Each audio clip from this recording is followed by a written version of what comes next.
It was a wood-carved statue of a dragon that had been in the family for generations. The woman who owned it, Sarah, had inherited it from her great-grandfather, who had claimed that the statue was special and had magical properties. Sarah had never been particularly interested in the statue, but she had heard that it was worth a lot of money at auction. So she decided to sell it and see what she could get for it. The day of the auction arrived, and Sarah nervously watched as the bidding began. The price quickly soared higher and higher until it finally sold for a staggering amount to a mysterious buyer who refused to give his name. Sarah was pleased with the amount she had received for the statue, but her joy was short-lived. The next day, the buyer called the police to report that the statue was growing and making strange noises. At first, Sarah thought it was a prank, but when the police investigated, they found that the statue was indeed growing. They watched in amazement as it expanded before their very eyes. The buyer was shocked and turned pale when the statue began to make sounds, like the roar of a dragon.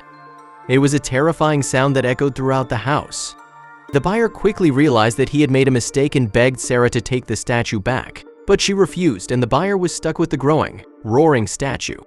As the days passed, the statue continued to grow and make more and more noise. The buyer was afraid to be alone with it and called in experts to examine it. The roar, which mimicked that of a mighty dragon, was meant to scare away intruders, and the statue's increasing size was meant to create an imposing presence.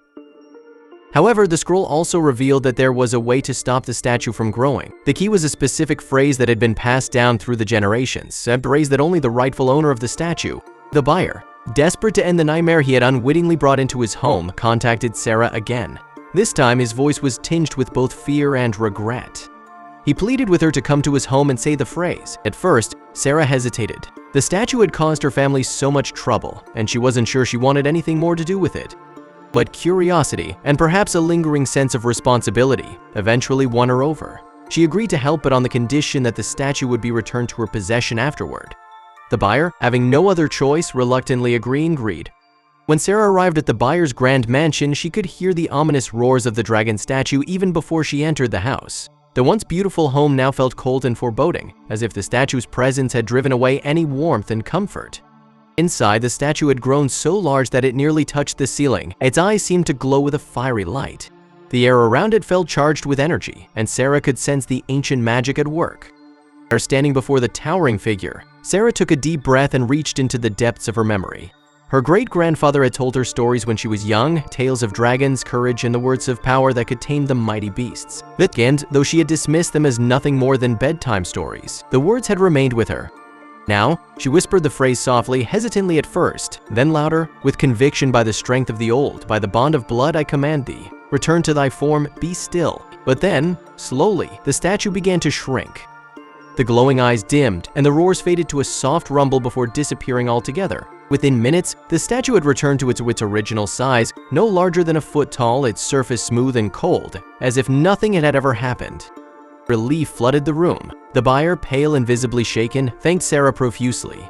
He was more than willing to part with the statue, now understanding that it was more than just a valuable artifact. It was a guardian, one that belonged to her family, and Sarah took the statue home, feeling a newfound respect for the relic. It wasn't just an old family heirloom anymore, it was a piece of her heritage, a protector that had watched over her family for generations. She placed it in a place of honor in her living room, where she could see it every day and remember the power it held. As the days went on, Sarah found herself growing more attached to the statue.